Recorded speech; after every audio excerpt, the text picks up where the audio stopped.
आंसू उठा लेते हैं मेरे गमों का बोझ। ये वो दोस्त है जो एहसान जताया नहीं करते। समझता ही नहीं वो शख्स अल्फाज की गहराई। मैंने हर वो लफ्ज़ कह दिया जिसमें मोहब्बत थी। कुछ लोग मुझे अपना कहा करते थे, हकीकत में वो सिर्फ कहा ही करते थे। तुम्हें बस इतना कहना है, वफ़ाएं यूं नहीं होती।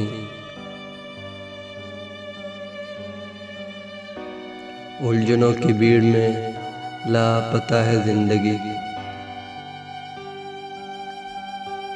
कभी कभी किसी से इतनी शिकायत होती है कि शिकायत करने को भी दिल नहीं करता। अपनी ही मोहब्बत से मुकरना पड़ा मुझे, जब देखा उसे रोता किसी और के लिए।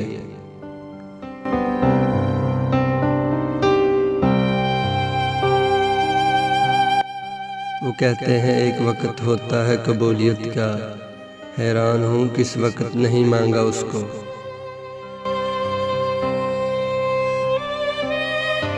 हमने एक उम्र गंवा दी तुम्हारी चाहत में, कितने खुश होंगे तुझे मुफ्त में पाने वाले।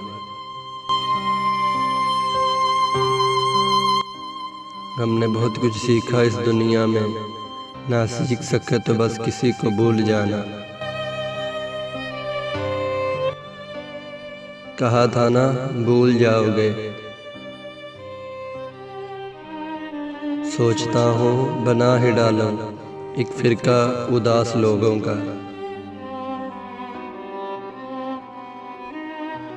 लोग दिलों में नफरतें लेकर किस कदर सादगी से मिलते हैं। ख़त्म हो गया दौरे मोहब्बत, मुझे अब खुद से भी नफरत हो गई है। सफ़र तो रोज़ का है पर जाना कहीं नहीं है। अगर तुम कहो तो मैं खुद को बुला दूं, तुम्हें भूल जाने की ताकत नहीं है। कभी सोचा भी न था इतना सोचेंगे तुम्हें।